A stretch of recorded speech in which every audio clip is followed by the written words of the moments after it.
flag of the United States of America and to the republic for which it stands, one nation, under God, indivisible, with liberty and justice for all.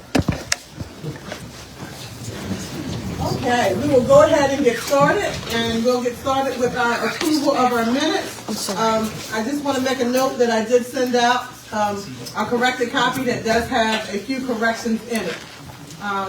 So if we can get a motion. Mayor, can we also identify who's on audio calls? Yes, absolutely. So we're having some technical difficulties this evening, and so we have with us on the phone, we have Vice Counsel Banks and Councilman Langford. We're not able to Zoom at the moment.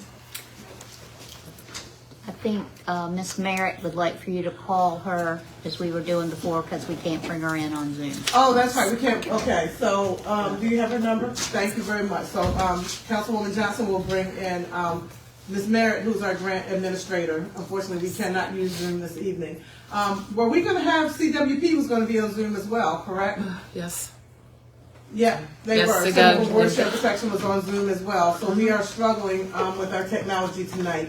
While we try to figure out what we're going to do when we get to those folks, we're going to go ahead and get started. So can I get a motion? I will make a motion that we approve. Can you hear me? Yes, I've got you on speaker, okay. Okay.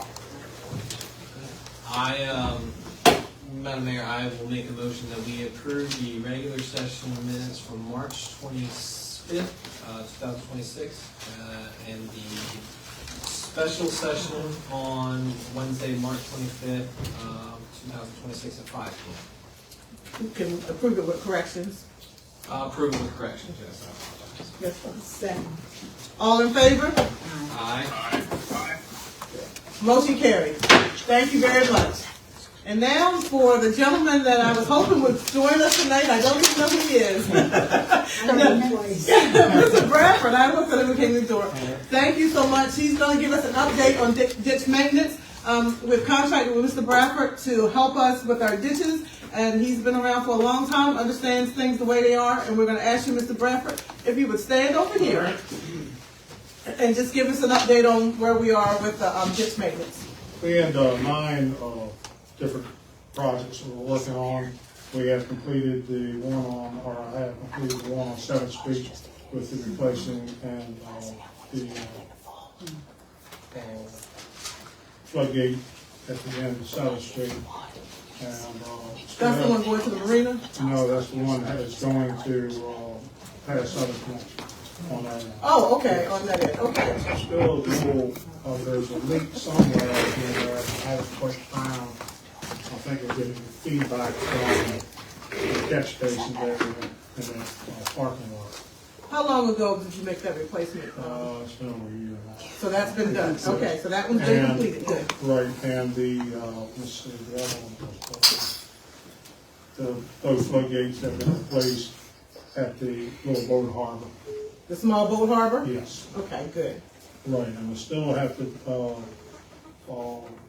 finish cleaning out a ditch off of, Windfall by Wayne Ward, where the city has a right of way through there. We had done ditch maintenance on that about 5 or 6 years ago, and there was one section we did not complete. So where is that exactly? On Windfall, right next to Tootsie Lawson's house. It's all this water here Who is is, that? all this water drains, is the water that drains from where the Citgo gas station under the dual highway, down past your, you've got a sump station, or a pump station, well station. Okay. We You know where it cleaned is. all these ditches out, and we only went to that corner at that time due to money issues. We didn't have enough to go all the way down, and since then we have found another issue down there along the road there that we think we've got enough in what's left to fix that also. Good. And then also, while we're talking about Windfall, there is a outfall on Windfall that will replacing that floodgate out there, and that's out towards, going towards the Casey's Highway. So they're about to go to the hospital, You're going right there. towards the hospital. Okay. It actually goes under Windfall and then through that field, or through that property, and goes into a ditch that goes out, eventually goes out by the hospital. And so you're gonna replace that floodgate gate or, okay, right there, okay. And then we are going to clean the ditch out on 7th Street from where we replaced that floodgate up to the sewer plant to try to alleviate that water that is laying in there because of the phragmitis is overtaking the ditch. Okay. And Are we gonna clean out the ditch or just, we're gonna clean the ditch we'll out. clean the ditch? Yeah, Okay. it'll take that stuff right out of it because it's not flowing properly. You have water laying, you have high spots due to the phragmitis and the water's not able to get out of there in a reasonable amount of time. And that's by the plant? Yes. By the sewer By plant? sewer plant. Okay. But I think, Brian and I have got to investigate a little more. We think there might be another pipe coming in on the other, from right beside, Southern Connection. So we're gonna have to investigate that into there a little more. So with all of that, that should help a little bit, that water that Oh, stays on yes, 7th yes. Street whenever there's And an it, issue. and well, that too, help, it should alleviate the normal water laying there, the Okay. rains and stuff. Okay, It's not gonna alleviate the the tide, yeah, you tides. can't do that. But also too, it'll allow the water to leave there faster Yeah. because it's not trying to go uphill. Gotcha, okay. Then we're going to, clean out a ditch down here on Cove Street, that goes into Gerald Ditch. We're still waiting for the, easements. I think they changed up the way they want to do the easements, so we're waiting for that to be redone. And, So Cove Street into Gerald Ditch Yeah. needs easement? yes, they're working on it. Okay, They're- you sent them out, Yeah, I filled it out because the way Andrew set it up is now it'll be a permanent, like, once it's issued, we don't have to ask every time, it's gonna be deed, like, Say if you gotta go back in 10 years from now, you have to go through the whole process again Okay. of asking the people to sign it. And the problem you have with a lot of properties in the town, you have properties that have been owned for residents for years. right, And now you're dealing with either the yeah. kids or Somebody the doesn't remember. grandkids that Yeah. don't, and at first you got to track them down. Gotcha, okay. And it can be a long, drawn-out process as, So, you know. so for this one, is it multiple easements that we're waiting for? it's just 3 houses, but I Just need, 3 houses. the rest of the form I need to fill out, I need to get with Fabian so I can get the actual, like, plot numbers and stuff off of it. And then I'll leave those at City Hall, and then we can contact the people to come sign them, and then we're good. And then it goes back to Andrew so that he can land record update it. Okay, I'm just trying to get some timeframes, Yeah. because that part of the process normally takes a long time. I filled out everything except for I need to get with Fabian. And, but have you contacted any of the owners yet? I wanted to make sure the paper was available for them to sign. Okay, Most of the owners, I think, are local, I think. Yeah, I think so. Yes. So I don't think that'll be an issue. okay, we want everything Yeah. for Cove Street and Gerald Ditch to go. Right. And this actually, goes in off to what, Tyler? Is it? Mhm. Yeah, it'll help the Tyler Street area Oh, too. yeah. This is where this ditch, it hasn't been dug out in years. It hasn't been dug out before. It's been a long time. I'm excited to see that happen. So, yeah, Yes. let me know if you have any trouble with the easements or contacting any of the owners, because I think people that live over there, they definitely want to see this happen. Oh, It's a big, big deal, so, okay. And, we'll be cleaning out the ditch on Collins Street by the Little Boat Harbor, crossing Little Boat Harbor up towards the library, because that place, that is getting silted. And once again, you run into the same issue when the tides do come in. It takes a long time for it to To go get out. out because the ditches haven't been cleaned out. and So this is the ditch along the small boat harbor, Yes. near the library, where I used to jump. Yeah, where if you, it's trying to go from the library all the way up to the vacant lot on the end of Collins. Okay, All right, where okay. it's just, that's the lot for sale. Going towards the Legion. Right, Yeah, right, right there right. across from the, That Lori Quinn. Yeah, Laura okay, County, that's all right, it. okay. Yeah. I have a question. That ditch on Collins Street, will that have an impact on the problems with the people on the houses behind Merlin Avenue that they're having problems with the septic and all that stuff? Remember that issue? It'll actually be, I don't wanna interrupt Alfred, but it'll actually, the ditches that he's I talking was about asking him, but I was at what you Windfall explaining to it. and over by Hudson, that will help those residents. Okay, then. Right. Right, yeah. Yeah. Oh, Yeah, that area that he talked about first will help them. Right, okay. and also, if you go back to the Windfall, there is an issue there in Tootsie Lawson's yard, where the pipe turns and then goes to a catch basin, then goes across Windfall and then out. It's washed out in there. Okay. And Well, I it's was actually getting my question to exposed. you, but It's- Right, it's actually exposed now, it's washed completely out. Oh. So, hopefully, there's enough funds in the What we're other doing. phase of that to cover all that. I've got to get the numbers, right on it. But I think, Let me know. I think it can be done very easily. Good. Let's see, and then on Broadway, we're gonna replace that floodgate that's in the marina, which I'm gonna be talking with the marina where they're getting ready to do the work, and they said that they're gonna replace the floodgates in there. But, I don't think they really know where those ones are in there are at. And I don't think they're aware of this one that's in there. Okay. And- But it's all been, I have it made now, and it's ready to be installed. And of course, majority of this work has to be done when the tide is cooperative, because not, we'll have to scoot about it. So you are gonna coordinate with the marina to make sure that it's not one they were already replacing, right? Correct. Just to make But, sure. even if it is, this one, they may just, if we go ahead and replace it, they may be able to just say, okay, we're gonna use that. And they can use their money to help cover the cost of the one all the way down on Norris Harbor Drive. There's 3 floodgates going in that marina. Okay. And the other one down on the, it's a duckbill, and the muskrats have eaten the whole way That through one. it. Yeah. That one there.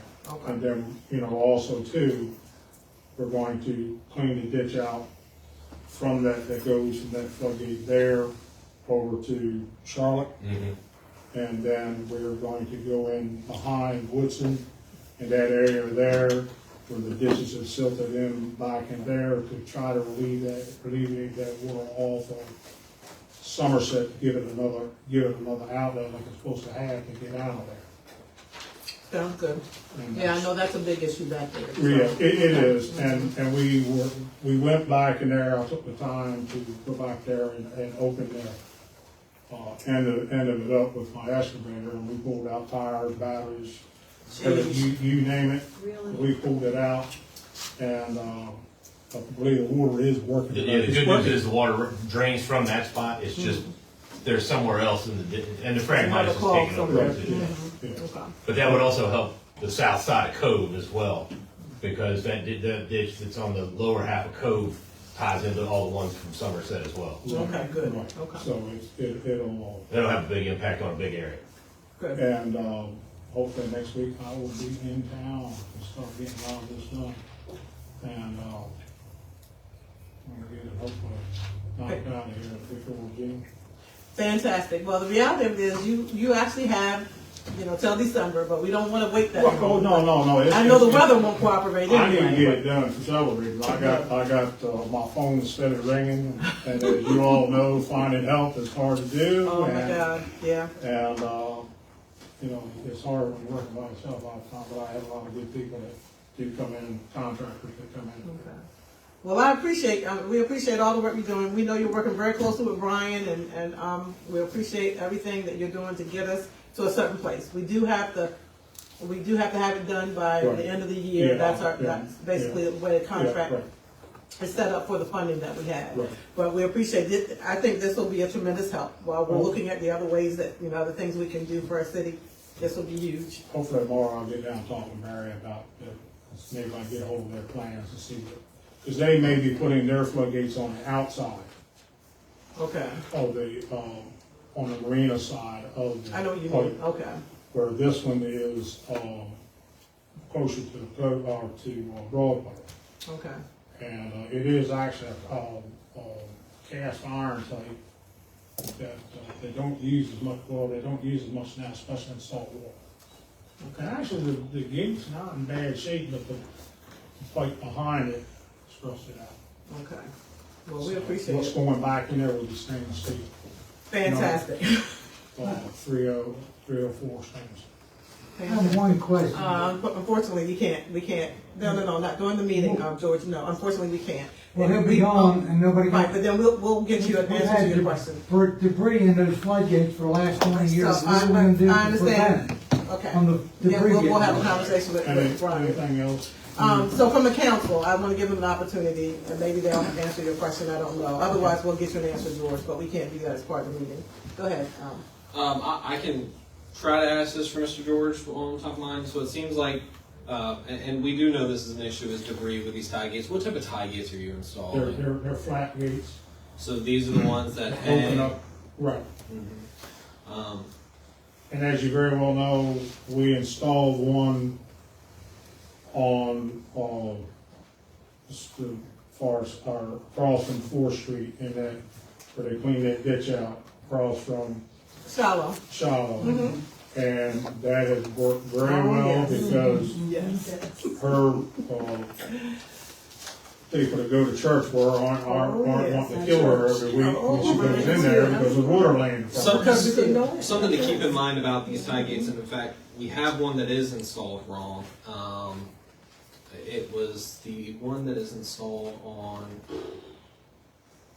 I think it's Woodson School Road. When you come around that bend, you can see it clearly. It's not installed properly to where it's actually leaning, which is I know causing what you're that talking about, flat. Ronnie. We're going, in this phase, that's gonna be fixed. Yeah, and is what I'm trying to explain. That does catch a lot of debris, but the reason that is catching debris is because of the way it was installed. It wasn't the design. Typically, these designs help with debris staying out of it, unless it's extremely large debris, like large trunks of lumber. So that particular one there is the older style. There is a newer, we're using a newer variety. To eliminate that issue, there is a sleeve, the stainless steel sleeve is going inside the pipe about that long, and it has a rim around it. The gates are now we're putting rubber seals on it, and it's bolted to it. And what happened with that one there is where it goes around the pipe, and it tightens up there. Nature, vibration from the road, trucks going over it, will cause them bolts sometimes to loosen up. And that's all that's wrong with that, it is loosened up. There's nothing wrong with the gate, but what we do now is, once this is all done, we drill holes through the band that holds it on there, into that sleeve inside. There's a bolt, silicone, stainless steel bolt, silicone goes through the whole works. So it cannot move. It won't ever do that you see happening there right now. And that was just one that I know. I helped answer George's question. If not, get up with me after the meeting. The only other question I do have, so Alfred, you and I had talked about potentially replacing not our tie gates, but they're on the state highway, but they affect us tremendously, and that is on Hall Highway. There's two Right. tie gates. Yeah, that is on number 9. So that's still in the plan to Yes. have those replaced, even though they're not ours. It is. But we have to have that conversation with State Highway. Right, and I do know that there is a permit already pulled on it. It's already been approved For them to do it. for them to do it. Right. And I just need to get up with this engineer to see if we get the green light to do it, that'll be done. As opposed to having them do it. So we meet with them on a regular basis. So, I mean, we Okay. definitely can find out. So you're thinking rather than have them do it, we should spend the money to do it? I would prefer Well, but they do. the issue is always that the permit's been pulled for years, and that's the first part that gets cut with the budget. Well, that's the question. So if they're gonna do it though, but if they are gonna do it, I would Right. prefer they do it because we could use our money somewhere else. But if they don't have a schedule and a time frame to do it, then we offer to do it. Okay. Okay, Because it that's all. affects- Yeah, that makes sense. What you have to look at is, what it costs to do it versus the benefits you're gonna get from it, because it affects you. Right. It doesn't affect the state at all. They don't care Right. because their bridge goes up. They don't care. And I know last time, and I don't want to say last time I was there, but last time I paid attention to it, that was causing a lot of erosion in the land there because there's already weak seawall there, which is going to create problems for our homeowners. But So I there is- absolutely agree. We need there is 100%, another- yeah. There is another pipe coming into that, almost across from Kenny Evans's. There's a grate right there. That pipe goes back to that ditch that comes out behind, Mr. Pack's old place. So that would have to have a gate put on. Okay. Gotcha. I didn't know about that. Yeah, and so we will absolutely make sure it gets done. So if they're not committed to do it, then we will do it. And I But will say, definitely. since Brian has been here, he has been routinely looking at the gates and Oh, yeah. keeping them free of debris. Yeah, thank you. Yeah, absolutely. We do know that stuff gets stuck in there. So yeah, absolutely. Yeah. Thank you so much. Councilwoman Johnson? Nothing, just the question I directed to you. I was only trying to get Brian to help me explain. I wasn't trying to interrupt you. No. Because I do have a couple of people there that Right. have a lot of issues, and I see them sometimes on a Right. regular basis. Right. And that's I why, understand. when you said that, I thought College Street, that'll help their issue. Right. So I hope they're listening, but I'll be able to say that to them when I see them in the morning, get my Okay. coffee. Okay. Okay. All right. Absolutely. Okay, real quickly, Councilman Langford, are you there? I'm here and I have no questions. Vice Council Banks? Yeah, no questions, Mayor. Just a personal note to Alfred. Glad to know that you're back in the swing of things and you're feeling better. All right. Absolutely, classmate, thank you. We appreciate all the work that you've been doing for us, and we look forward to having this happen. I Okay. mean, I think this will be a big positive. Again, thank you so much. Thank you. Okay, Sorry, I've got to absolutely. leave. I know you got another meeting, yes, thank you. Looking good. Absolutely. Go back up one. We are at Habitat for Humanity. No, I'm sorry, I did too. Yes, we are really happy. I'm gonna turn it over to Councilwoman Johnson. Yes, I am. Thank you. Luciano. Okay. Sherry.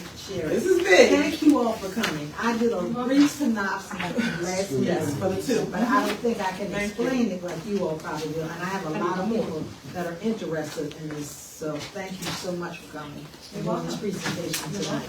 I'm gonna try and give you a good presentation. My name You is do Steph. better than I did. My name is Stephen Feliciano, and thank you, Council and Mayor Taylor, and your constituency hearing us out. We're here to present or explain to you our critical home repair program. We know, as we see across the nation, people have limited income, and they have, and their homes are aging tremendously, and they don't have the access to do these repairs or the time to do these repairs. So if you see the first brochure, it tells you a little bit about our critical home repair, where we have access and we're stewards of two different types of resources. Some of them are grants and some of them are 0% loans to help the residences of Somerset County, in this case, to do these repairs. And when it comes to 0% interest loans, we base it on the ability to make those payments, reasonable payments. I don't think you can go anywhere and get a 0% loan to be able to do your roof or replace your windows and so forth. And what is a critical home repair? We're talking about anything that has to do with, that's critical to the home to maintain the house. The roof, of course, any leaks, active leaks, anything like that. Well, window replacement for weatherization, they have these older windows that are not efficient and their utility bills are sky high. So we're trying to be proactive in that, to be able to replace those windows for them, to see if the utility costs do decrease. access to the home, accessibility in and out of the house, from door, access to make sure it's clear and safe for them. We talk about some mold remediation. Some of these homes with the condensation and the buildup, with the leaks and stuff, they do occur. And we also do pest remediation, like bed bugs. We have the ability to do that. Plumbing issues, and I'll introduce a little bit more about the plumbing and the well septic issues. We also do, of course, hot water replacement, HVAC systems replacement. We do a lot of aging in place modifications as the homeowners age, they have the difficulty getting in and out of the bathtubs and stuff like that. So what we do go in there, replace the tub with a walk-in shower with some handrails there, and sometimes if we need to do some ADA compliant toilet seats and stuff, and we get them the handrails and stuff like that. Anything with the structural issues. Some of these homes, when we go into, the floor is kind of soft, so there's a structural issue there, so we try to address that, and we can fund those types of repairs. Tree removal. I mean, we live in an area where there's a lot of wooded areas and stuff like that, so we can get a contractor out there to get us some estimates. The second brochure is what I'm really excited about, is this resource that's coming from the Maryland Affordable Housing Trust. It's the Plumbing Poverty Program. What that means, if you go to page 5, it'll explain to you what kind of repairs we can do with this funding.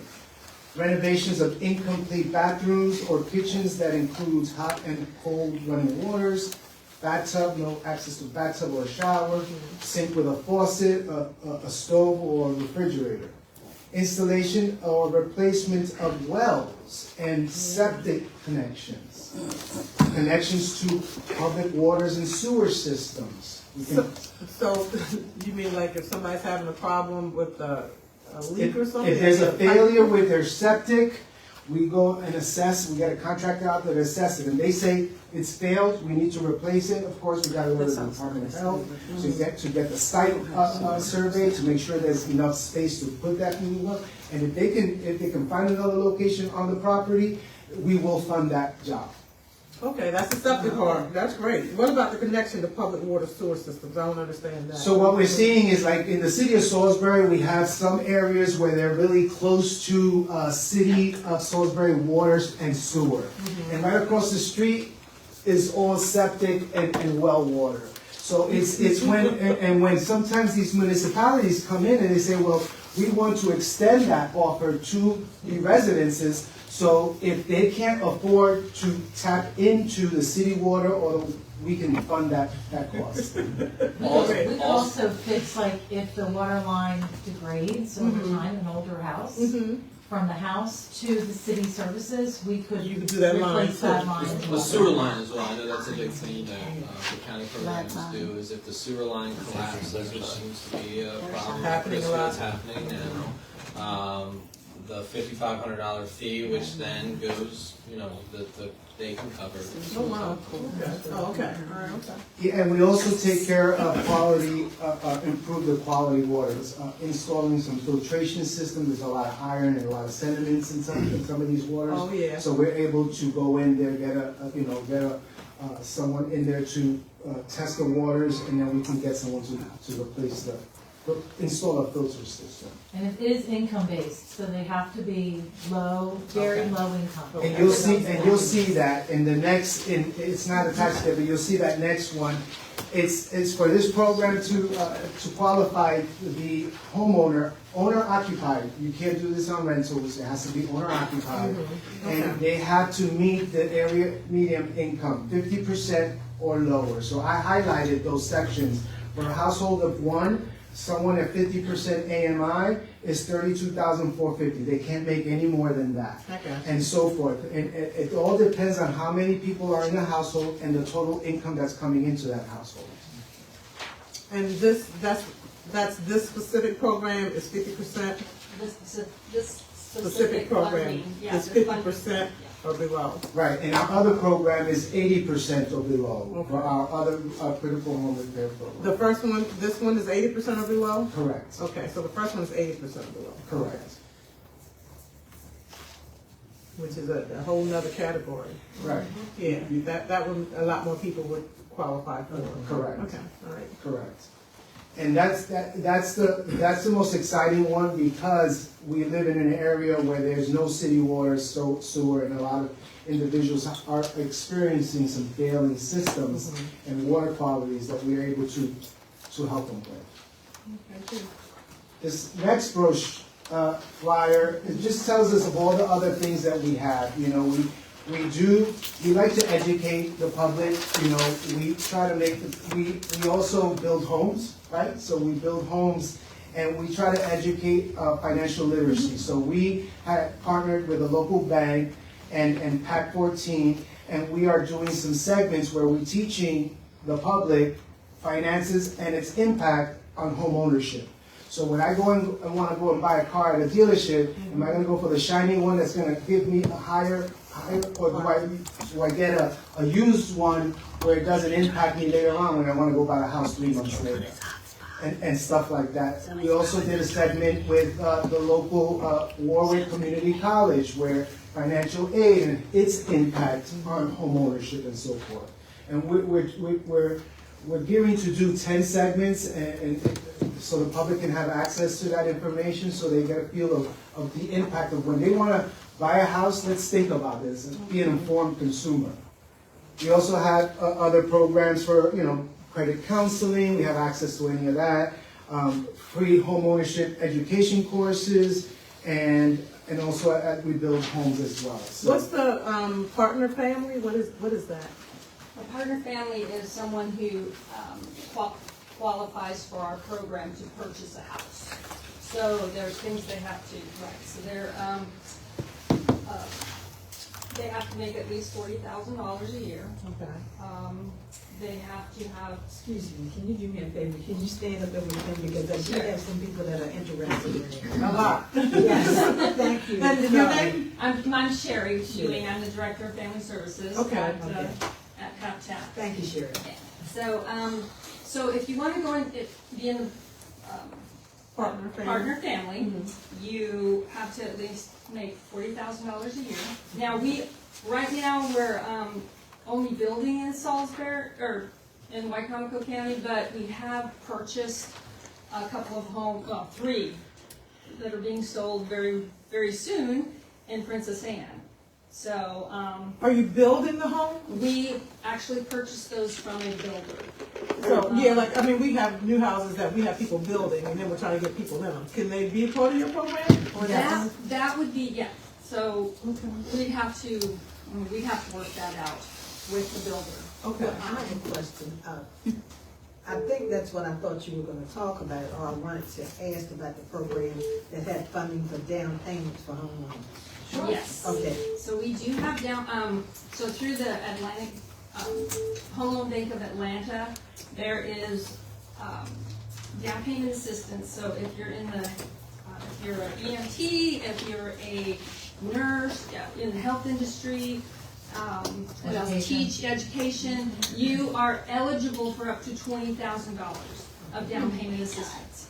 And then if you aren't in one of those, I think it's 17.5 is what you're eligible for. Now that money goes fast, but Molly is working with the other banks in our area that have access to those funds too. So by next year we should. Molly's great at doing that stuff. So by next year, we should have some more funding available. And so those programs, though, are not just in Wicomico. I mean, anyone can be a part of that. That's about it. Yeah. Molly. Right. So the Federal Home Loan Bank of Atlanta system covers 7 states, and there's, as Sherry said, the 20,000 if you are a community worker in those categories. If you are not in those categories, it's the 17,500. If your income is under 80% of the area median income. If your income is between 81% and 120% of the area median income, you can still get 15,000 in down payment assistance. You don't have to partner with Habitat to get this. You just have to, right now, call First Shore Federal.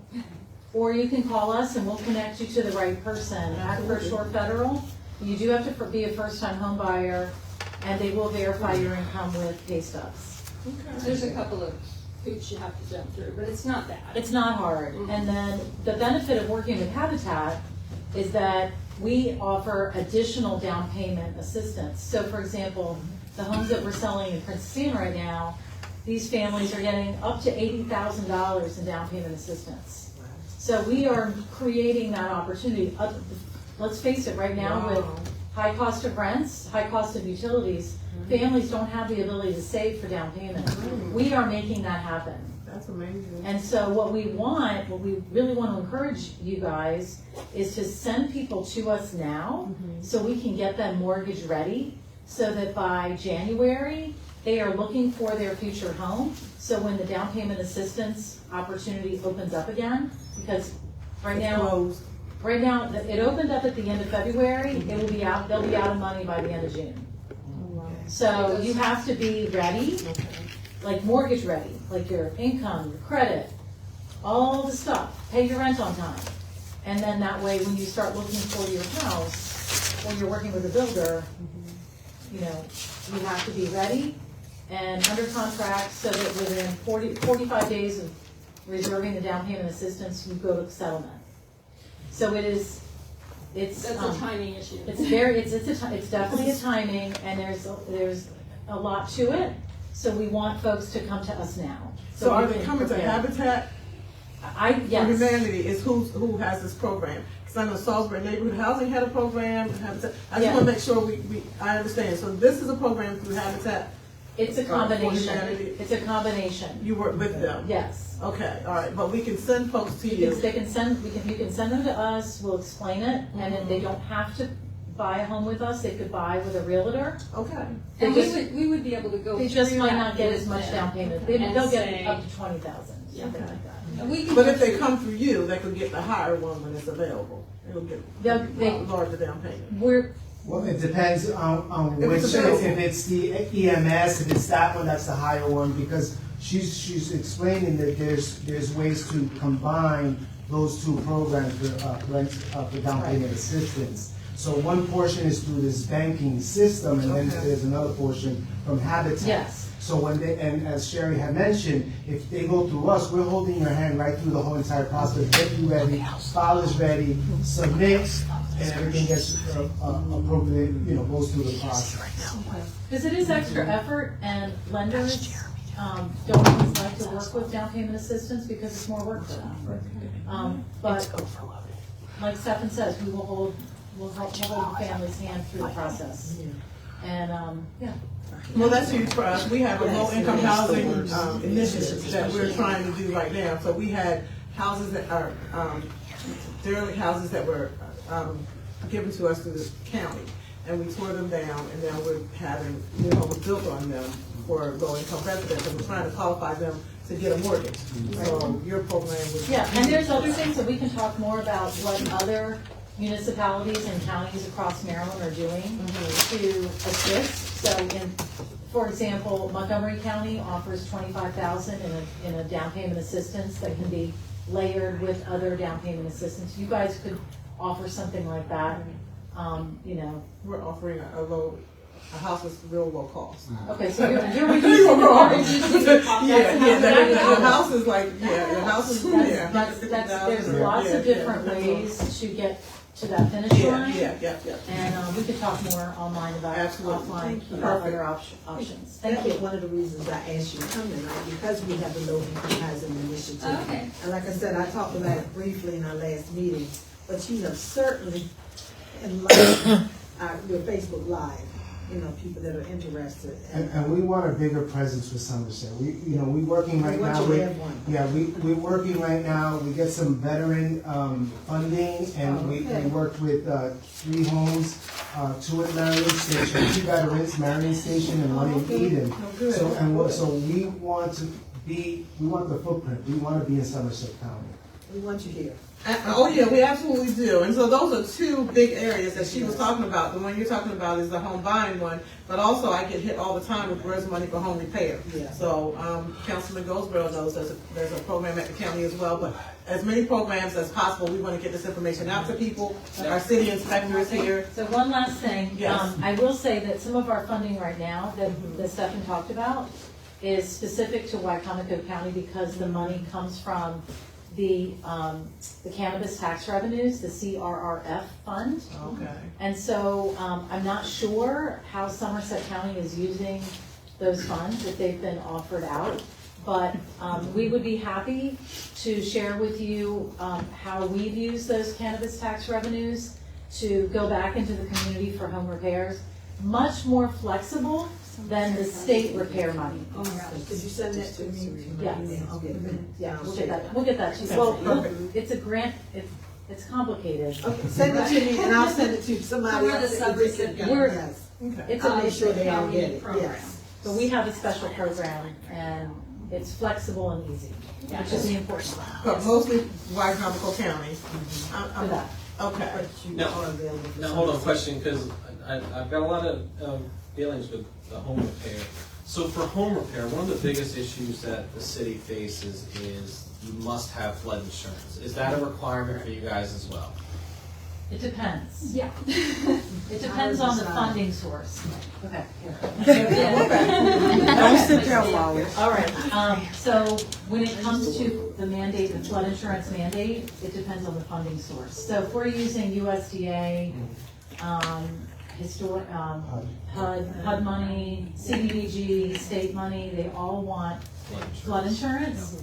For the cannabis funding that we've used in Wycomico County, we don't care. It's our special program, it's low barriers.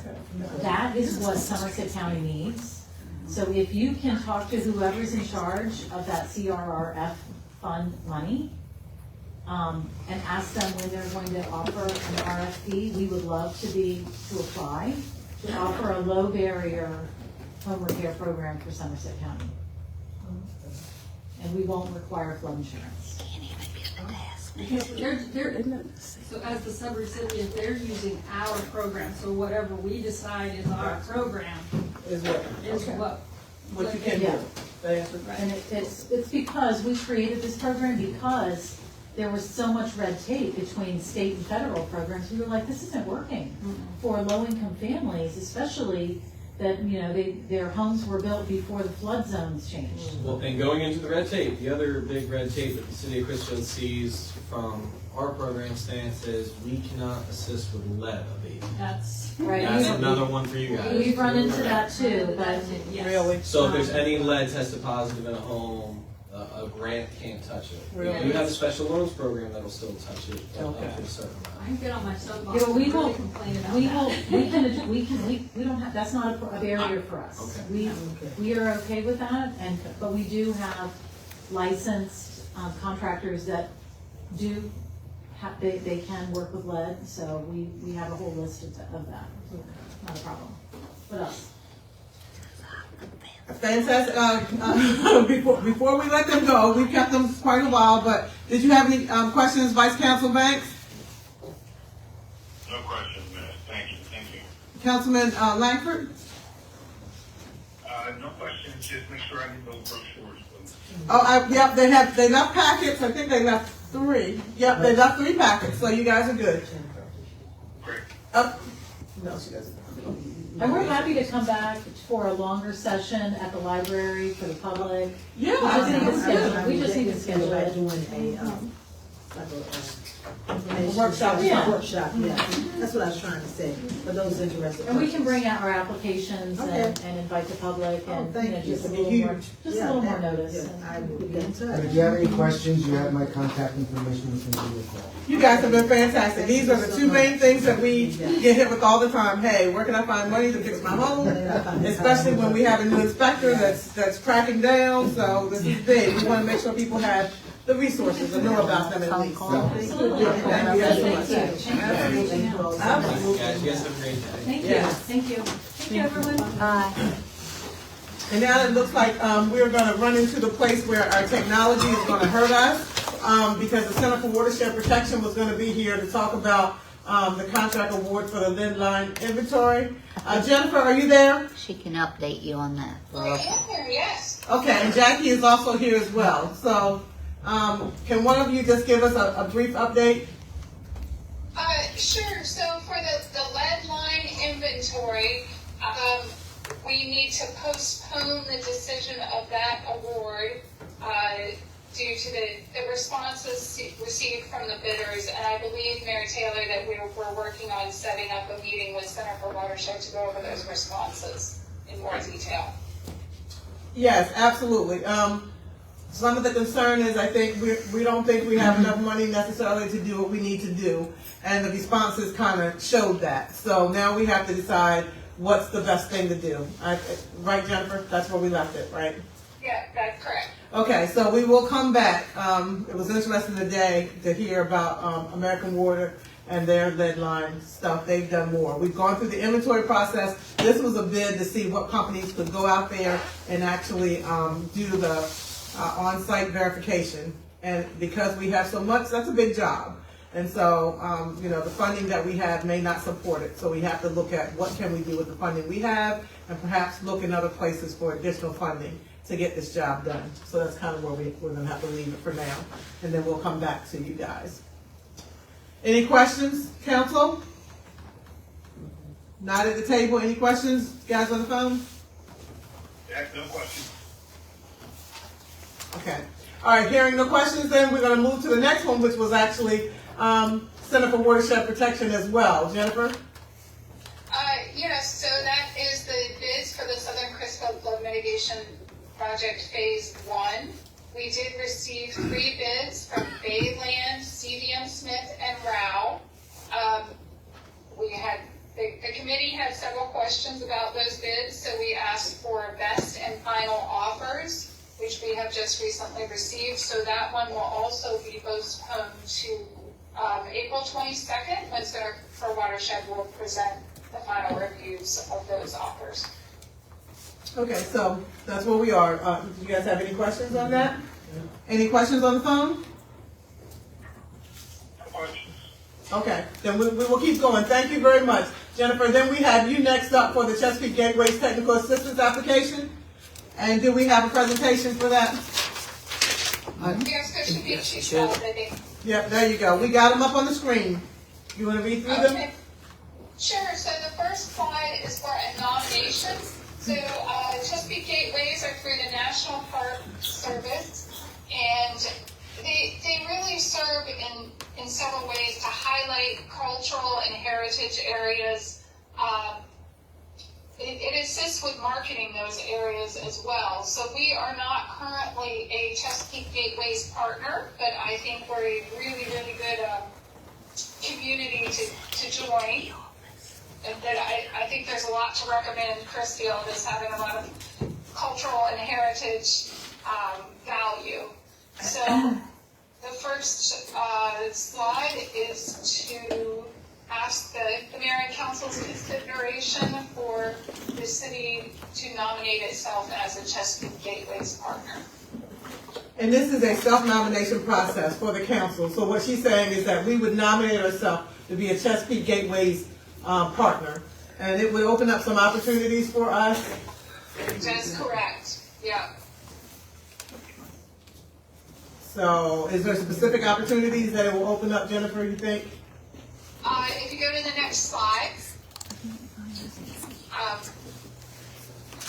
Joyce might not be. The next slide is the technical assistance. Yeah, they can hear. The next slide is the technical assistance. Okay, so on the technical assistance slide, there is a non-financial grant available through the Chesapeake Gateways for technical assistance, and that means that their staff and contractors would assist with planning, communications, convening, and networking, and branding and marketing for the city of Chrisfield. So essentially just free assistance as we have received with other partners to help us out with some things that would be really useful. Having a professional help us with a planning and marketing campaign. So we need to be a Chesapeake Gateway partner to get the technical assistance? we would be much more likely to receive it if we were a partner, for sure. So one kind of goes with the other. So first we would have to say that someone would need to make a motion for us to self-nominate as a Chesapeake Gateway partner. That's the first part, right?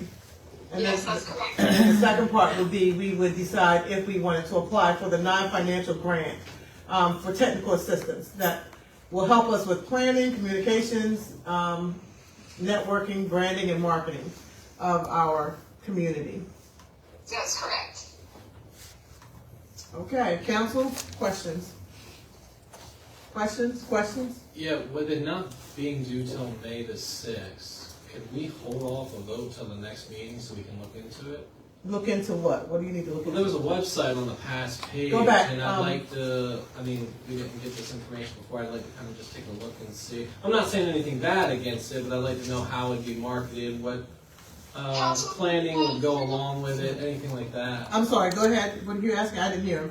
Finish, Councilman. No, that was it, just see what it entices. I mean, this is a good summary of it, but I'd like to learn more.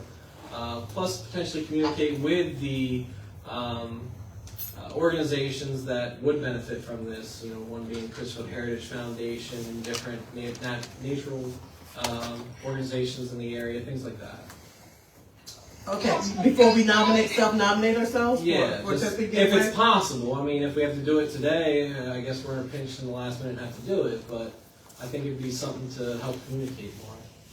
Councilman Goldsboro, can I address some of those questions? First of all, I am pretty sure that the Crisfield Heritage Foundation is a Chesapeake Gateway site, so they must have already self-nominated, as is the Ward Brothers Workshop. And the reason that the technical assistance description there is a little vague is because this is something that would be developed in exactly the way you're talking about, right? The city would participate along with groups that would also benefit. So it would be kind of like a living document. So it's not something where I will write up what we'll do and then we'll do it. It's more something where the relevant groups, like you're talking about, would get together with the technical assistance staff and work on developing this all together. So this is something just being created that we would sign on to. Right. And so I guess so the only concern for me would be if it's due May the 6th, our next meeting is not until April 22nd. So that would not leave any real time to work up what we need to do. But yeah, I think this is really just asking that we be nominated as whatever. And then we apply for the technical assistance, but we're not, you know how that works, we're not really bound to do anything. And it's not money, so there's no match or anything that's available. So, I mean, this is something that, you know how those grants work. So when they come up, unfortunately, you don't get a long lead time. Yeah, it's true. And so what we get is an opportunity here to perhaps get some assistance with marketing and pulling in those organizations that you talked about. Because, Jen, you named quite a few of them earlier today, and the Heritage Foundation was one of them. What were some of the others we're looking at talking to? Well, of course, the marketing committee, the Main Street committee, the Crisfield Arts and Entertainment District, GCAC, the Crisfield Elks Pride Lodge. I can't remember all of them. But yeah, just doing what you said is part of what we're planning. So, and I think, did she reach out to you earlier today? I know she had planned to reach out to you and Councilman Langford as part of the Main Street Committee. But all of those teams would come together should we get the technical assistance and decide what to do. It wouldn't be just us doing it on our own. So, any other questions, guys? No, man, I'm in order. Unless you want to wait till everybody speaks, I move that we nominate ourselves, move forward here with this, that Jen has presented. And I don't know, I think there was a grant piece there as well. I don't know if it's two nominated or what. Let's do it separately, but yes, we would need to self-nominate first. So if you want to make a motion to self-nominate, we just need a second. So, is that the motion? Did you make it? Yes, I did. Second. Okay, all in favor? Aye. Okay, motion carried for us to self-nominate. And then the next question is, can you go to the next slide for me? Okay, so then to go after the non-financial grant application for technical assistance with the things that we would need help with, like marketing, branding and marketing, planning, communications, and they could be helpful to all of those committees that we talked about. And so that's what we were hoping to be able to do. But we do get an opportunity to review, and that makes a lot of sense. I'm sorry, can you speak up? I nominated that we apply for that grant. Okay. You making a motion? Yes. Okay. Second. Okay. It's been moved and seconded that we do the technical assistance for the Chesapeake Gateways. All in favor? Aye. Okay. Motion carried. Okay, guys, thank you very much. And thank you, Jennifer, for just bringing this to our attention. It's one that's not a heavy lift because we have a lot of things going on and we do understand that. But that one is not a heavy lift and it's something that would help us, we believe, in making sure we carry our community forward. Okay.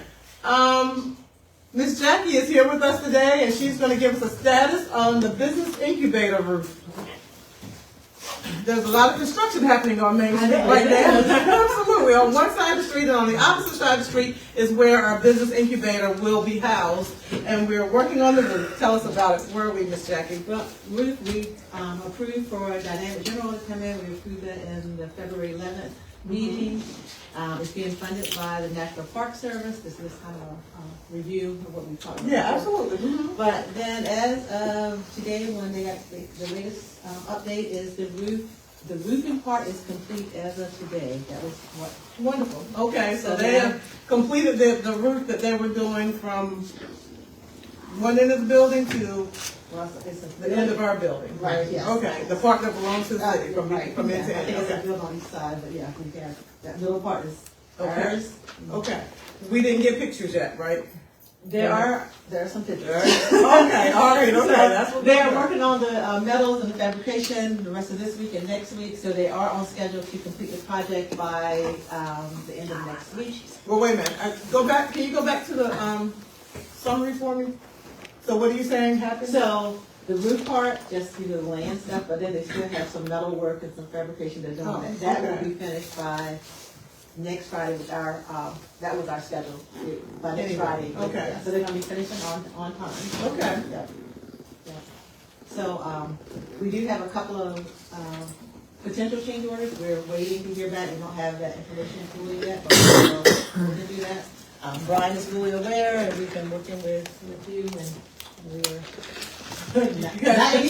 not anything major. It still will be well within the budget, but we're. What are some of the things that we're seeing that we weren't expecting? Because that's what that says to me. Well, there's some terracotta tile around. It's very old, and there's some cracks and stuff that they want to repair it for us. Okay. So that they're thinking that they potentially can do it within our cost, but it was more than what they thought. So they're getting pricing and making sure what they need to do to repair that. So Okay. that's one thing. And then another thing is that there is a, I may have to ask you about this one, a unit up So on top. when Tate installed all the mini splits, they ran the line sets through existing ductwork so that they were able to get them into the building to get to each apartment without being, it's only a couple inches off of the roof membrane in the actual, like, standard off where the rooftop unit is. They, to warranty it, they would like it to be 8 inches away from the membrane, and it's only 3, I believe. So They'd be moving something. the line sets of the heating and cooling units that go, and I mean, it's a big group of them, it's all of them, because that's how Tate got them into the building, because that building was challenged for putting mini splits in. And So- it's in the way. I mean, and it's not. It's Just not high. Yeah, it's not high enough from the flat part of the roof for them to want to warranty that area without it going through a different set of, like, a box.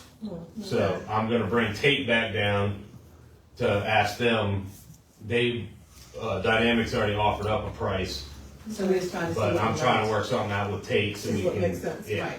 Okay, and it's their work, so having them move it we gotta make sure it doesn't void any warranties on Correct. the work that was done by Peyton. Yeah, So, so I'm trying, I reached out today, I hope to have them down early next week. All right, okay, all right, I'll let So you guys there's handle a- that, but I just wanted to have some idea that, Right. you know, that it wasn't gonna be a major issue. Okay, so the pictures? The pictures are from a couple of days ago. Okay. They actually were before the holidays, so that's not, that was like the stages. Okay, so it's just as it was progressing. Right. Okay, all right, okay, sounds good. Then they're all online. All right, council, did you guys have any questions on where we are with that? We're excited to be moving. After this, we can start looking at the engineering and design. I think the very first slide, can you go back to the very first slide for this for me? Right there was, that's construction and, we didn't put it on there. The next part is design and engineering, but that amount's not. That's on in there. that's in the contract, there's 100,000 within the design and contract, 25 of that is admin and 100,000 with design engineering. Okay, so it's right there under, you just listed it under contractual? Yes. Okay, all right, that's They fine. called it out in the grant agreement, but then they split it out further down, so yeah. Got you, okay, thank you. Any questions, guys? Questions? Questions, council on the phone? No questions. Okay, thank you so much, Ms. Jackie, appreciate you. Okay. What's that? I'm not sure what It it was an update. It was the project. It was the project. Okay. It was the project update. Mr. Illuminati, The project you still update here? for the Fantastic. So- Okay, tell us about your Christopher Solar Pilot resolution and agreement. Is the resolution up? All right, perfect. So the city approved the pilot program with resolution 490. The or Chrisfield Solar Initiative purchased the Chrisfield Community Energy Initiative. So we're just gonna sign clean documents. They've already paid the 28.5 that was agreed to. That check came. Otherwise, there's really no material change whatsoever, so we're just documenting it with the new company. So this is, and they otherwise satisfied all the other terms, which is provide updates as to what's going into the project, the equipment, technicalities. So completely on track, money's paid, just formalizing with the resolution, so there's historical documentation of the change. All right? So resolution number 500, resolution of the city of Chrisfield to approve the pilot with Chrisfield Community Energy Initiative LLC. Whereas the city council of the city of Chrisfield is authorized by the city Chrisfield Code, chapter 100, article 3, and the tax property article of the Anti Code of Maryland, section 7-519, to enter into an agreement with the owner of a facility for the generation of electricity that is located or locates in the municipal corporation for a negotiated payment by the owner in lieu of taxes pilot on the facility. And whereas the city of Chrisfield and the Chrisfield Community Energy Initiative LLC and Maryland Limited Liability Company reached an agreement as to a pilot which the council adopted through resolution 490. And whereas the Chrisfield Solar Initiative LLC and Maryland Limited Liability Company purchased the membership interest in Chrisfield Community Energy Initiative LLC, a Maryland Limited Liability Company. Now therefore be it resolved by the City Council of the City of Chrisfield that the pilot terms and conditions attached hereto as Exhibit A and hereby incorporated as part of this resolution are hereby approved, and all pilot funds collected shall be distributed to the general fund by the city. And every time I don't bring it up, I always struggle to read what's on the board. But, so I may have said to approve the pilot with the Chrisfield Community Energy Initiative, but I meant to read it as printed with the Chrisfield Solar Initiative LLC. Yeah, you fine. All right. Yep. So 28.5, that was what was negotiated. That was bid paid. We're good to go. It's good for over 20 years. And there will be another 28.5 payment, assuming this is approved in December of this year. And this was sent out to all the council. And this So was, has sent- been the sent out. modified, this pilot was sent out last week, once we got all the X's and O's. I think we started this Tuesday, we got signed documents Wednesday or Monday with the check, with the holiday on Friday. Really, everyone moved quickly on this, appreciate everyone's hard work. Okay, can I get a motion, council? Questions? Motion to approve resolution number 500. Second. All in favor? Aye.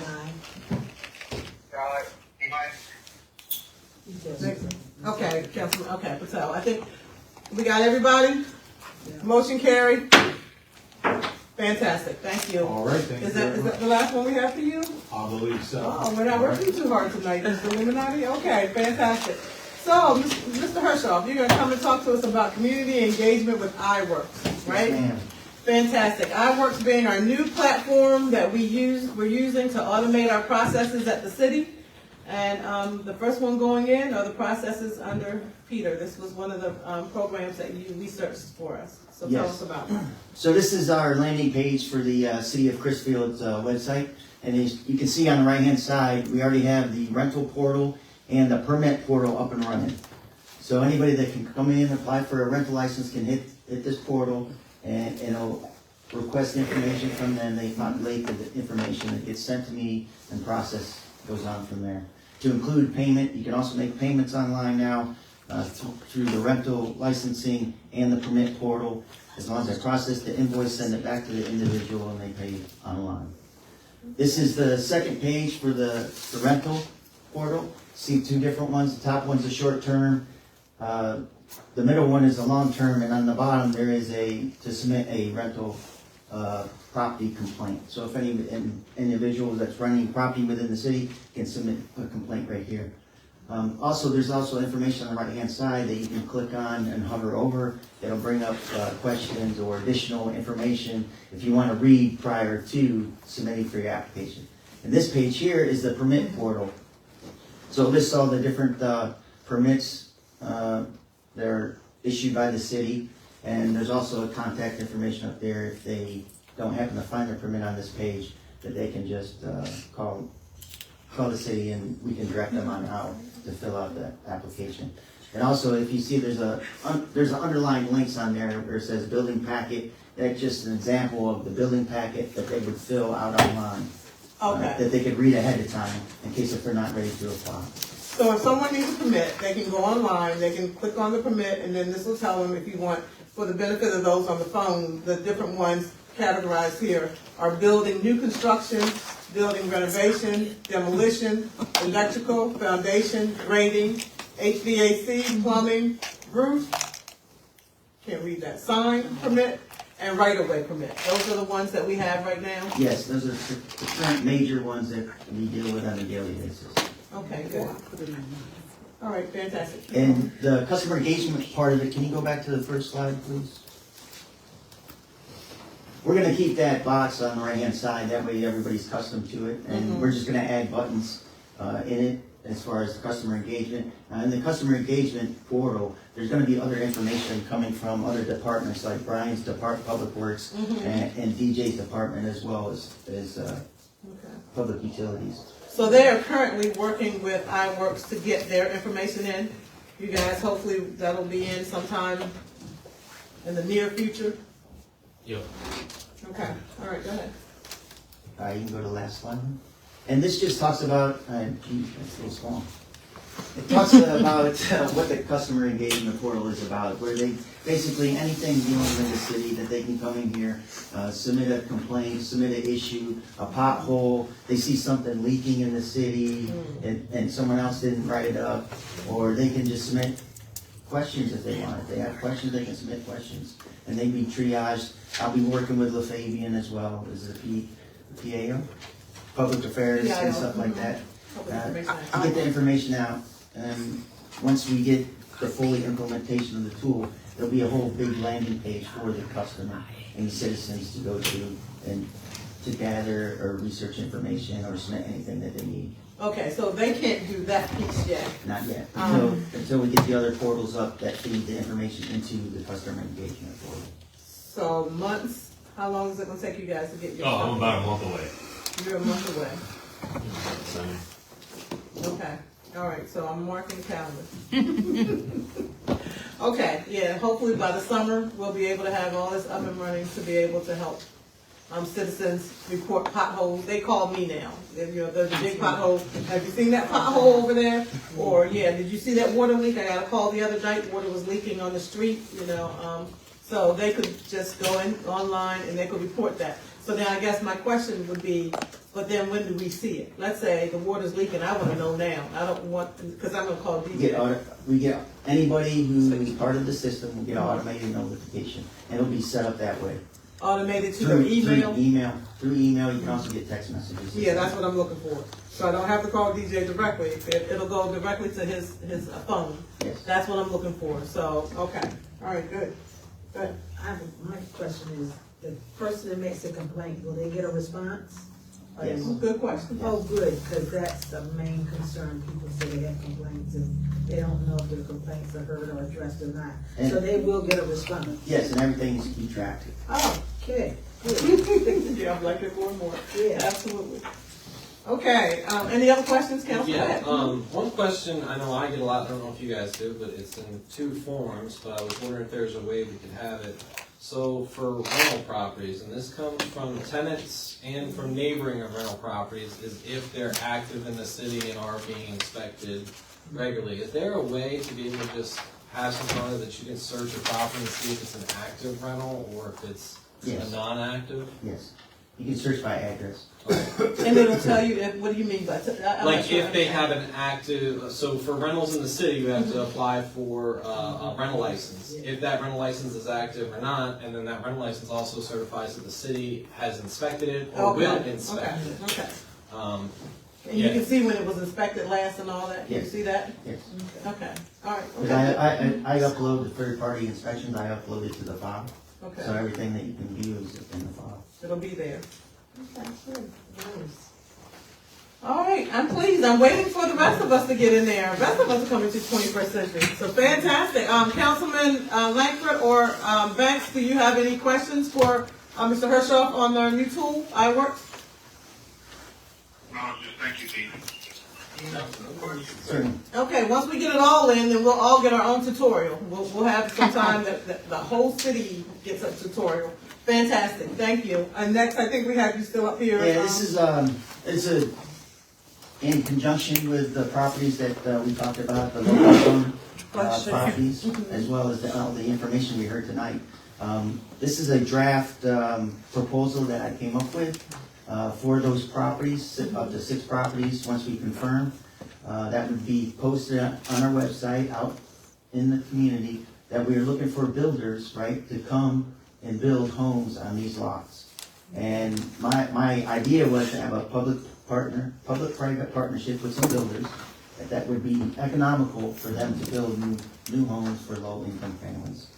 And so this is a draft of a proposal that I want to get from you guys, at least to review at some point. I'll come back later for approval.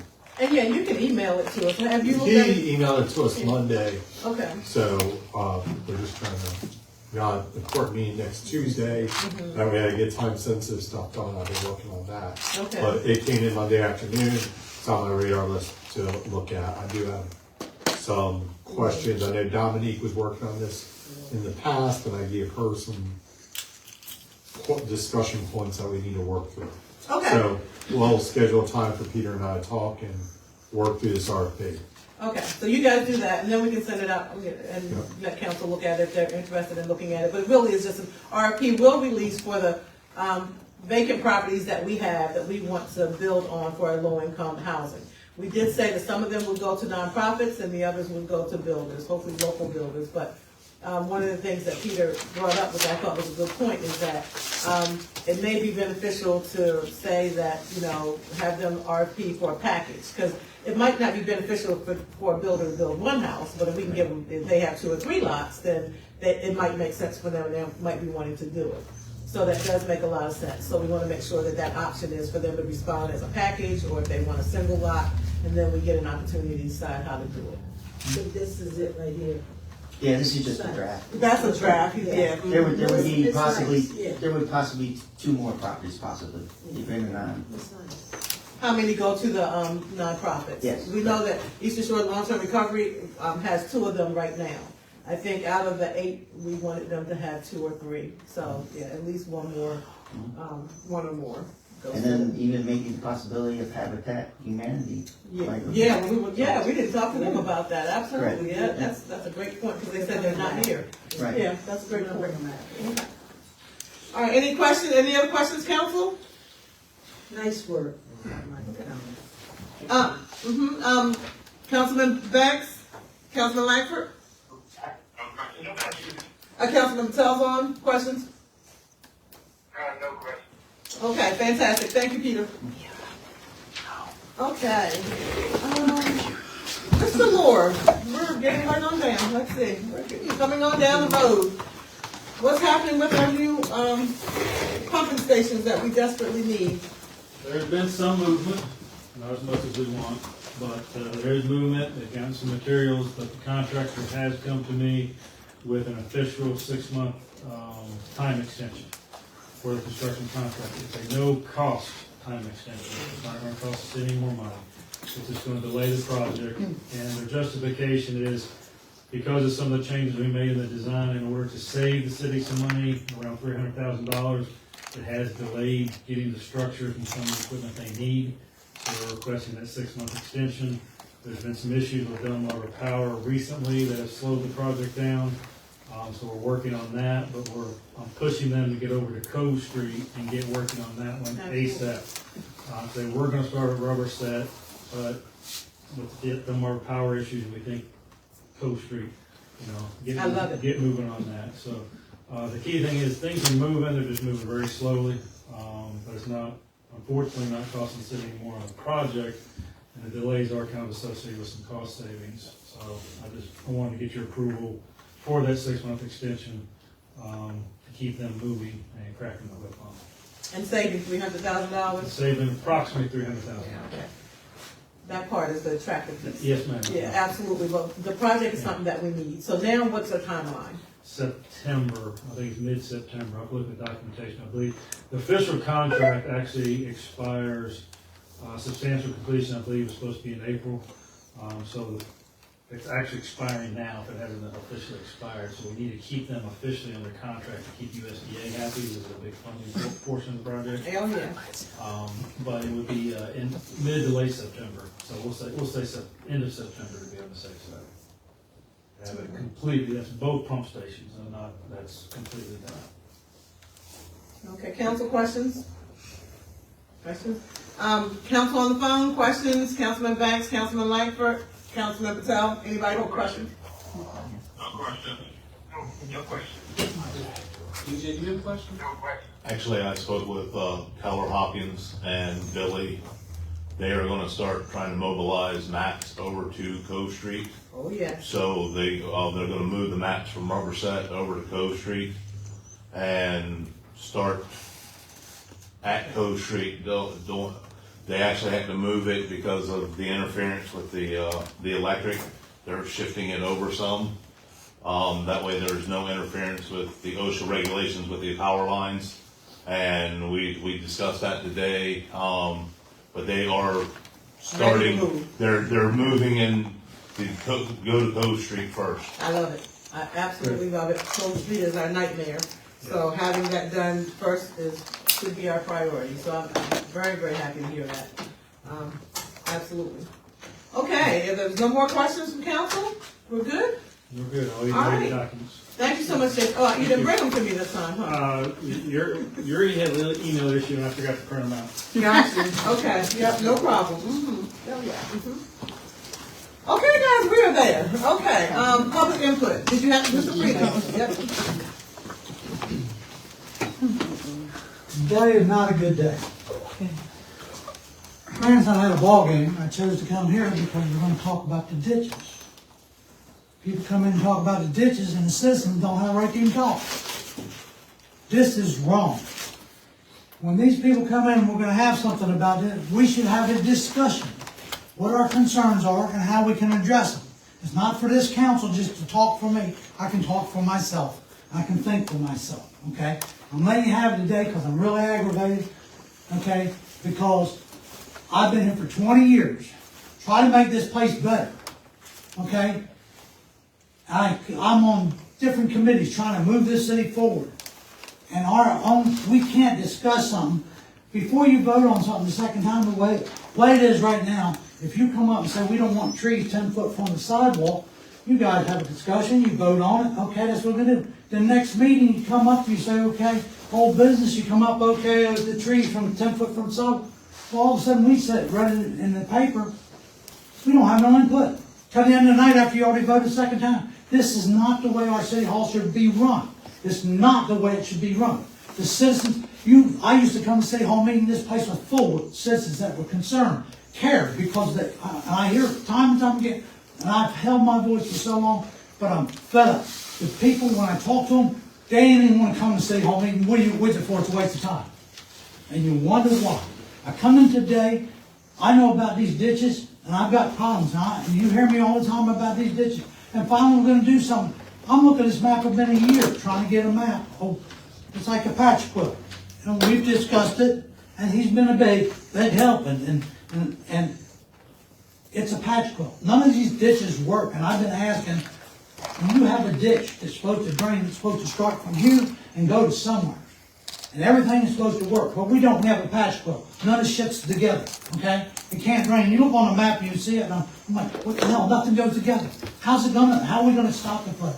Just like with the gates today. You're talking about a gate. We've been 20 years and all I ever hear about floodgates fail, that's why we flood, okay? I've been saying this for umpteen years. You said about the beavers getting there. Pretty simple. You put a piece of stainless steel, fine stainless steel, on both sides. It's gotta be on both sides, not just one side. And of course the one on the outside to keep debris from getting your floodgate so the floodgate will work. But if the debris comes in from either side, it don't work. We're going to flood. What do? We're not changing nothing. We put the same floodgates and we're not trying to do anything different to make those floodgates work so they can't fail. We got to make them so they don't fail. Or we're going to have the same flood over and over. We've got to do better as a city. We got half our city council don't even show up. Most city councils, you have to be here so many times. If you're not here, then you're off the council. And you can only vote if you're here. Okay? We need to change. We need to do better as a city council. And it's not just a city council. It's been numerous city councils. And I've watched this. We have dwindled down, and you wonder why nobody cares. Look in the mirror. That's all I can tell everybody. We have to do better as a city and as a council to come out here. I come out, and you know it, for 20 years, I've been here more than probably any other citizen. Why? Because I have nothing else better to do? No, I got plenty to do. I take care of 5 houses, 5 different family members' houses and mine. And I try to make this city better. I bought 2 lots behind my house. Why? Because it was a junk hole, a trash dump, and briars 30 foot up in the air. You go back there right now, I got the best ditch in town, and it looks like a golf course. Not because of 3 people, me, myself, and I. That's who the hell did it. And I try to make my community a better community, and I expect more out of my city council. Thank you, Mr. Freely. You are definitely entitled to have your public input, and we are all here to listen to your public input. We are not going to give a comment at this particular time, but we're definitely listening to your comments. So thank you. Anybody else here for public input tonight? Got something, Mr. Barkley? Yes, I have something. Can you come up, please? Yes. Thank you. I'm just wondering, what is the status on the a lot on Asbury Avenue that was been recently cleared off? Is any movement there? Have you heard from the owners or what they're going to do? Or So what we will do is, if you really just have a question, so anytime you're welcome to come to City Hall and get answers to that question. But since you're here tonight and you have asked that question, what we'll do is we will take that question and we'll get back to you on what the status is for that right now. okay. I don't think we haven't done anything. We haven't taken over the property from that perspective. Because I don't know if you heard something. We have not taken over that property. We just did what we did. We did the actual mowing and removal of the debris that was there. Okay. Okay? Thank you. But we will get you an answer to that question. We just won't answer that question today. Okay? All right. All right, thank you. No youth council tonight? No, I just when I said here, I thought it would be here. I told him, I don't know what happened. Okay. We got something going on in our. There's a lot going on. We know that we have a few, both of them are seniors, right? So we have 2 seniors. So we know they have a lot that's going on, and we appreciate the support that they provided to the council for their year. We'll get new ones as they graduate, so we'll continue with that process. Okay, council comments. Here we go. Councilman Goldsboro, you're up first. I don't Go know for if it. you want. That's fine. Go ahead. George, I feel the frustration tonight. Tonight was one of the worst meetings I've ever sat through. And it's none of our faults here, but between the phones going off, and we have technology, but between the phones going off, the guest speakers talking, it was so much going on I couldn't comprehend, I'm not gonna lie. It's embarrassing to sit up here, just the 3 of us.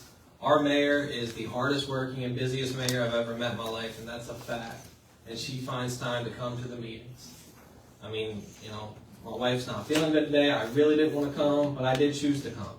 I'm not asking for a lot. We made this commitment to the city to be up here, and I think we all need to either stand behind that or look at what we're doing. Andrew, I think that at the next meeting we need to have something to show what other municipalities do. I know Princess Anne enacted something where you have to attend meetings at this point. I think we need it. I know it's probably not a popular opinion upon council, obviously looking here, but this is not a way a government should be ran, not on the phone, not via Zoom. I mean, Zoom's at least better because we can see them, but honestly, we can't even tell if you guys are there half the time because it does go radio silent. But nothing on the ditches. That's just been my frustration through this entire meeting. I feel like I've retained very little information just because of the consistent phones ringing and calling people back and forth. And that's nothing against you two, because we tried to make this meeting happen, because it would be a bigger disgrace to tell everybody who came out here and wasted their time that we're canceling this meeting because we don't have a quorum. That's where I'm leaving. Thank you, Councilman Goldsboro. Not my turn yet. Go ahead, Councilwoman Johnson. No, it's your turn, and then we'll go through the phone. Go ahead, your turn. I wanted to thank everybody for everything that they're doing, because as you can see by the meeting, it is a lot, and it was frustrating because you're right, the phones were going off, and not to respond to George's because we're not supposed to, but it is frustrating because I hear the same complaints, and I know everybody's busy, and I've had to use Zoom a couple of times. I'll be honest with you, the day's anniversary of my son's death, I started not coming, but I kind of realized I had to be here. So I can imagine it was frustrating for a lot of the constituents and a lot of the and I'm glad that, in response to what you're saying, I'm glad we were able to reach somebody on the phone, so we could have, meetings. Sometimes that happens. But with that being said, I do want to thank everybody and all of you all for all your hard work. Brian, you know how I feel about the ditches. I try not to worry about the ditches, but that's been a major concern for a lot of people about the ditches. Jason and Peter and DJ and all of you. The staff, I know you all have a lot to contend with and a lot to do. So for me, thank you for making my job easier, because you all are the ones that do a lot of the hard work. We get the complaints and we listen, but the faces and Exhibit James Brown is the hardest working man in show business. So is the mayor. She's the hardest working, not show business, but she's the hardest working mayor. And I'm not taken from any other mayor, but I can tell you after 19 years of sitting here, I see that, it might be some obstacles like what we're facing now, but I think the town is moving forward, and I think we're doing our best. Of course, that's easy for me to say because I'm tooting my own horn, but I'm not tooting my own horn. I'm tooting the horn of all the members of the council that put forth the best efforts to do what we think is best for the city. And it's not that we don't care, and we do want to respond. I will say this, I was a proponent for public input. I did want, don't kill me y'all, but I did want public input in the beginning. We used to have it 2 times. I know it's something to think about to address the concerns. We used to have public input in the beginning. That would give the person that wanted to have something to say, that saw something on the agenda, they could address it then if it's going to vote for something. So that's another option.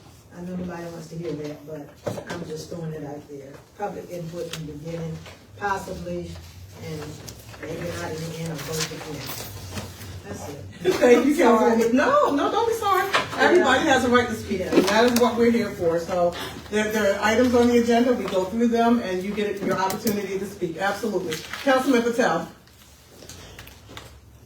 No comment. I just want to thank everybody. I joined in when Andrew was explaining about Stanley, what is it, the amendment Solar 15. power. Yeah. So, yeah, so the solar thing. So I don't know what happened before that, but I don't have much to say. Okay, thank you, Councilman Patel. Thank you. Sure. Vice Council Banks. Yeah, good evening, Mayor.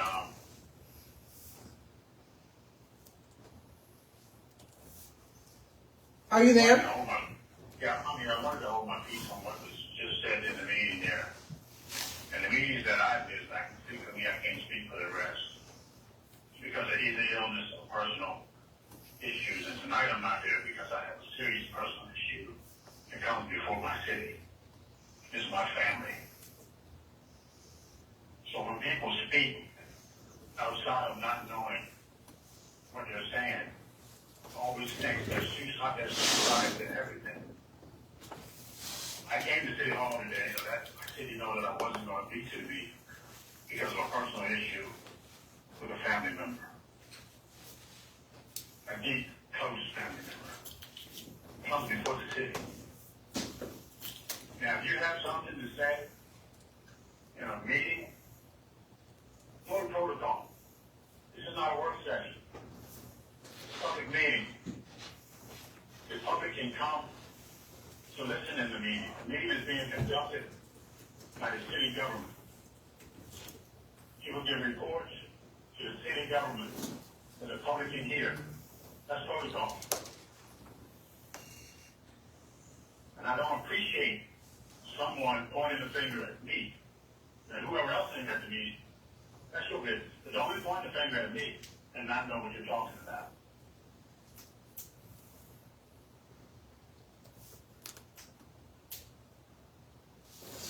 Are you still there, Councilman Banks? Are you done? I'm done. Okay, thank you. Councilman Langford? Yeah, I'm here, and I feel Vice Council Brandon's frustration, and I echo his sentiments. But I do want to thank everybody for starting on your ditch work, because that's going to help the flooding here in Chrisfield. I'd like to thank the Habitat for Humanity for coming in and giving their piece, because that is going to help some new homeowners, hopefully, in Chrisfield. And to that comment, whether we're in person or on the phone or via Zoom, we're still getting work done for the city of Chrisfield. Thank you. That's my comment. Thank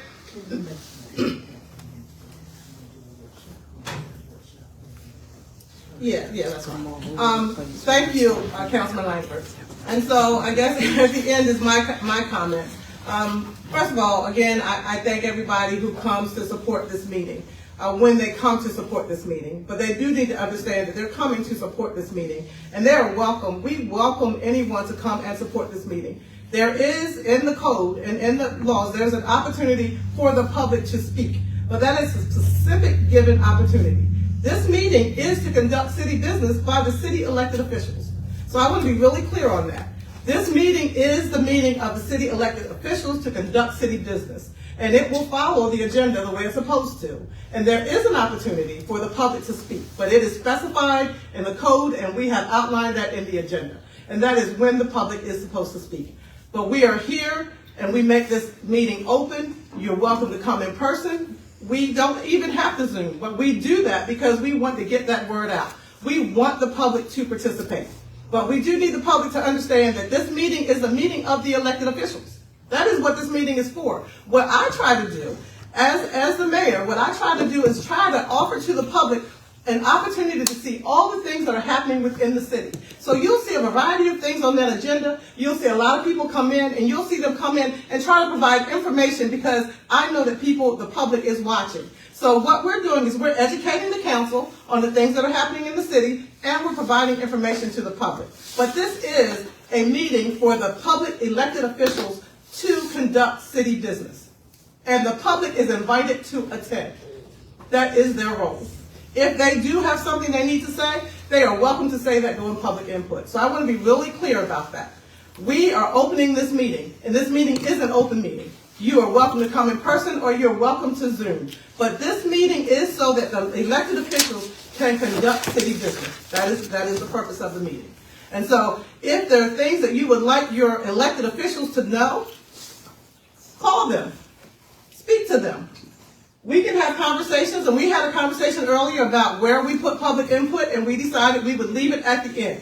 Because oftentimes, if you do it at the very beginning, it changes the entire tenor of the meeting, and we never get through the other things that are on the agenda. We can talk about how we do that again, and I'm okay with that. I don't get a vote, but the reality of it is what I try to do is give information, as much information as possible. More information than I had received prior. So what I'm trying to do is make sure the public is informed. That is our job. That is our role. And if the public has something that they would like to discuss with us, this is not your only opportunity to do that. If you have something that you would like your city council to know or your mayor to know, please come to City Hall, pick up the phone, send an email. We are available. And so my concern at this particular point is I want to be really clear. As long as I am here, I will do my very best for the city of Crisfield. That is why I am here. As they tell you, I work hard. I do a lot only because I'm doing that because of my love for this community. That's why I'm here, period, end. So, I'll take the hits because I understand that that is my role too. So I'll take the hits whenever they come. You don't see me reaching out or lashing out. And I don't do that because I understand that everybody is not going to agree with the way we do things. But what I am promising the citizens that I will always do is the very best that I can. And then I'll go home and I'll go to sleep. And I'll sleep well. So I want to be really clear about what we're trying to achieve here. We are trying to move this community forward. And it is a difficult thing to do. It is an extremely difficult thing to do. This community has not moved for a long, long time. There is a lot of resistance, and we understand that as well. The best we can do is the best we can do. And we will do our very best. And I am very proud of all of the council who I serve with right now. I could not have done anything in this community, and they say I work hard, but it doesn't matter what I do. I don't get a vote. If they don't support the initiatives to try to move this community forward, it's not going. It's not going to help. And that has been our motto from the very beginning. And they may not all be sitting in this room. So no, I don't necessarily agree with that. Tonight we had technical difficulties across the board. So it made it difficult to communicate. It absolutely did. But I got a lot out of it. I'm sorry if no one else did, but I got a lot out of it because I was sitting in the room. It may have been harder for those who were not sitting in the room, but the opportunity is always there to sit in the room. So yeah, I got a whole lot out of it. I really enjoyed learning about the opportunities that are out there with Habitat for Humanity, and all the work that Mr. Bradford is doing on these ditches along with Brian is making a difference in our community. And I hope that that message got through. We're here to try to make it better. That's our very best. That's all we can do. Everybody's not going to agree with that. I learned that a long time ago. And I'll be honest, for all those who are listening, God told me at the very beginning, the only one I need to please is him. So I'm going to do my very best to do what I can for y'all. I am. But I am here for a certain thing. He put me here to do my best to move this community forward because it's been stuck for many, many years. And I am proud. I am very proud of the work that we've done. And so I want to make it clear. Yep, it's an election year. And I will only be here if he says so. That's just the bottom line. I am okay with that. If he should decide that I've done as much as he wants me to do, then that's where we'll be. But from now to then, I am only here to do my very best. That's all that I can do. And that's all I can ask of any of them. In the room or not in the room, I can tell you. Some of those who, they may not be in the room, but I promise you, if we're talking about Councilman Langford, who has another job, I can tell you, He has missed maybe in the last year a meeting or two. He's been at every meeting. I can tell you that for the most part. He has been there supporting the initiatives and doing what we need to do. May not have been in the room. And if there is a mandate that we're in the room, then let's make it. Because I haven't seen it written anywhere that we have to be in the room. So if we decide to do that, then let's do that. But don't hold that against anybody who's not there, because there is no mandate to be here. The mandate is that you attend the meeting. It didn't say you had to attend in person. And if we want to change that, then let's change it. I'm okay with that. But that has never been a mandate. And I can tell you that support has been here. That support for any initiatives that we need, any work that we needed to get done, that support has been here. So this is my opportunity. If others are frustrated, I promise you, the frustration extends across the board. We are doing our very best. The last meeting we showed there is a $300 million planned and proposed investment in Crisfield. $300 million. But instead of anyone saying, you know, that's a wonderful thing, they said, but you're not letting me decide what you do. You elected us to make decisions. But if you don't agree with the decisions we made, you need to come and tell us. But the reality of it is, our job here is to try to move this town forward. And I'm going to do everything in my power for however long I'm here to continue to try to do that, the best I can for the citizens of Crisfield. That is who I am. That is why we are here. And that is what I will continue to try to do. And with that,